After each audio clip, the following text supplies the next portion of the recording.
realize that isn't going to work for her. I mean, basically, she's got the right to not have you live there.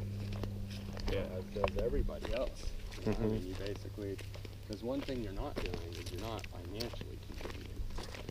And serious. So, at your age, you're basically, you want the time to be able to be creative, and you kind of have this time. You've been given a lot of time. But I'm just wondering. Morning. I'm just wondering where are you? I mean, you and I haven't really emotionally connected in a while of like where you're at and what you're thinking and what you're wanting to do. And I mean, how are you? Are you feeling good about what's going on in life? You got lots of inspiration? Are you bummed out? I mean, No, I'm bummed out. I just need to get money and life would be different. But right now I'm just like, I'm kind of just running on borrowed time in a way. I know that I have so much debt to pay back to people. No, but not really. You don't have any debt. Yeah, I know, bro. But it's like, if I had money, I would definitely give it out to people close to me because they've helped me through the process. True, but with kids, as maybe you'll learn someday yourself, you actually, it's paying it forward. This is what it's called. You're not, the money you make, I don't think anybody that supports you really wants to do that. That's really not what it's about. What it's about is you establishing yourself and learning how to put your feet in so that if you get married, or if you have kids, or if you get some super cool ambition that's going to help the world, whatever it is, you can take that and you can put that in motion. I mean, it's all the Waldorf, it's all the like, all that stuff is like paid forward. So, the one thing I don't want you to feel is that you've got all this debt, because that's actually why we do what we do, because we don't want you to have debt. Having real debt is, brutal. It's like, it really constricts your creativity, it holds you down. So you actually don't have any debt. But what you do have is responsibilities. The responsibility of, Mama Betty doesn't want to know. I mean, she doesn't want you to give her any money. I mean, sure, she would like rent. That would be great if you could make money and do that. But there's a much bigger thing, and it comes down to making a space better than when you arrive. When you show up in the house, you know that she'll clean it up, but you could clean it up. Or, even more important, what about making her a meal? Or even better, if you're not coming home to like be totally tuned in and connecting with her and telling her what's going on. Same with your mom, same with... It's a simple thing, man. I learned this early on. You get a lot more freedom in your life if you are really good at telling people what to do. Especially if you're staying in somebody else's home. Especially when you're with like worried or people like your mom or your grandma. Because the thing is, the sensation I don't think you've ever felt before. Because you haven't ever had that, you've never had a kid, you haven't had a pet. So you never really had this this feeling of like truly being worried that something terrible might have happened to someone or something that you really love. And you honestly really can't relate to that until you're there. But those that really care deeply for you start to kind of push you away when they start to feel that is being respected. You know what I mean? Yeah. And that's kind of where you're at right now. And I don't know if you know that or not, but that's where you're at. I can see that. Yeah, I just need to call people more and be more connected on the phone or whatever. But like, what? I'm just trying to like figure out where you're at, because you got your phone all the time, so it's not like you don't see what people are calling. Like, what is it that makes you? Are you feeling like you want your space to do your thing, and you're feeling too much parenting going on, or what puts you in that space? I don't know, I'm just doing stuff. And it's hard to check in because I'm always on the move. So you got other people around, it's hard to connect and say hi. Right. And trust me, dude, of all people, I probably understand that better than most, because I freaking hate getting on my phone and constructing a text and trying to, especially if I'm like smoking weed or anything like that, because then it's really hard. But honestly, for your mom, it would be great if you just texted her and said, look, a little bit high, hard to communicate, but all good. I mean, honestly, she would appreciate that more than just a phone with normal. Yeah. I mean, true.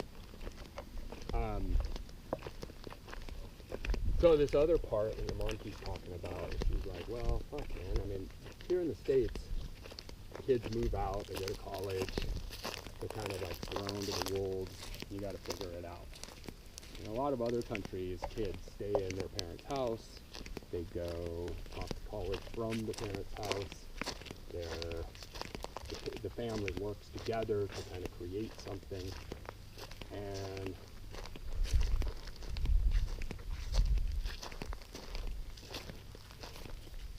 basically, we're just in a space where we would love to create something. We're kind of out of ideas. I mean, I don't know. I just feel like I'm on this big wheel that spins around and doesn't go anywhere. And I've been like, California is so expensive, dude. It's insanely expensive here. Yeah. And all the money just goes to paying bills. And you know, we are a little, what's the right word? We're not like the best savers, obviously. We like to go to Burning Man. We try to live our lives and enjoy ourselves a little bit. And that's, on one hand, that's a great thing, because that's what you're supposed to do in your life. On the other hand, we never got the $60,000-$80,000 saved up to like buy the house or anything like that, which is, you know, and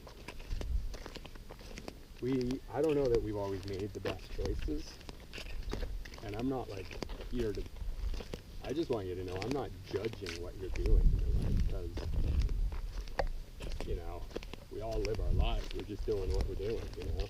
I don't have any bad feelings about choices you're making in your life. It's just that I think you're shooting for the moon, and there's nothing wrong with shooting for the moon. You know, I mean, go big. And there's also nothing wrong with realizing that there's things to be learned from smaller jobs too. You know, I mean, I don't know if this is true or not, but there were, who was saying, maybe Jeff heard it.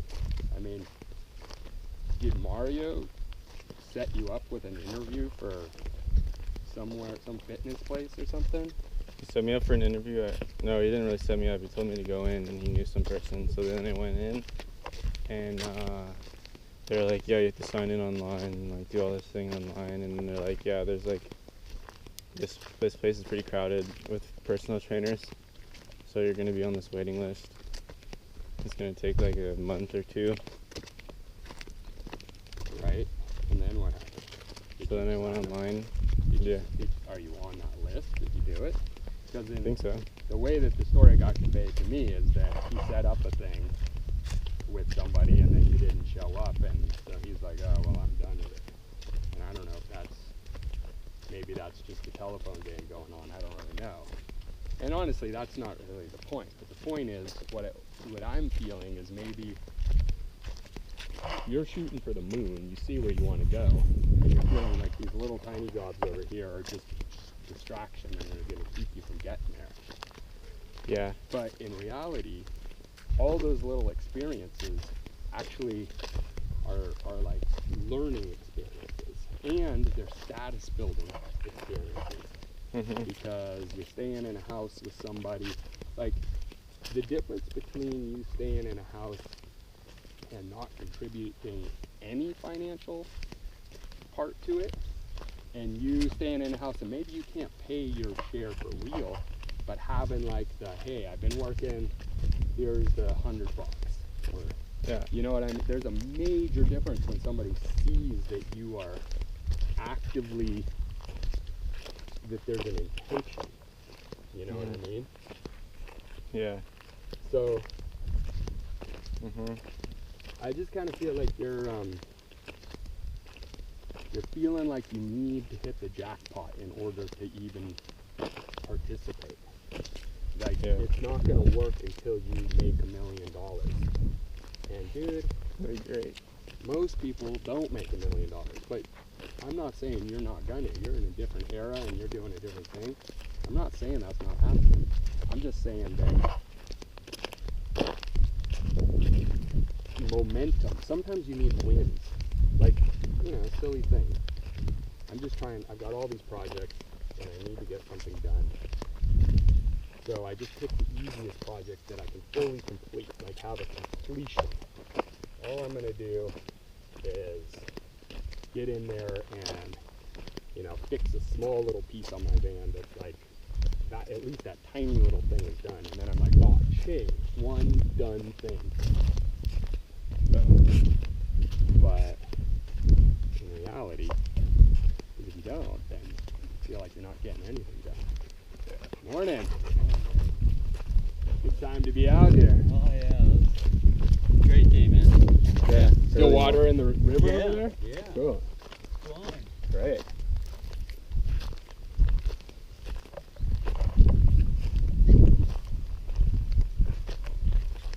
Yeah, I should get a mini job, but it takes away free time. Like, you got a lot of free time, dude. I mean, you really think about the amount of free time you got. And then the other thing to talk to you about, dude, is the reality that I've really come to realize lately, and that is, you know, there's like a whole department at Stanford of like literally the smartest of the smartest that Hang out there? well, they all hang out there. They're all working for like Google, and they're all part of, they are a team that learn how to make technology addictive. That's what they do. They want you to spend more time with your technology, and they get into everything. So when you're on an app, if you're the kind of person that likes whatever you like, you know, let's say you're into trap music and you're trying to figure out how to do something, it's going to instantly, when you're searching anything about that, it's going to put up information that's supportive to what you believe, because you've already been searching it and it already knows what you believe. So the whole goal is that it wants you to stay on there for as long as possible. So it's basically going to pop the article up that you most agree with. It might not be the most realistic. Like, for example, if you're a Trump hater and you type in anything about Trump, it's going to tell you something about how Trump is doing all this bad stuff, you know? Or if you're a lover, it's going to do just the opposite, because it already knows. It has all those cookies saved. It knows exactly what to tell you. Because if you see that, you're going to spend more time reading that article, and that's all that cares about. It doesn't care about whether the information is correct.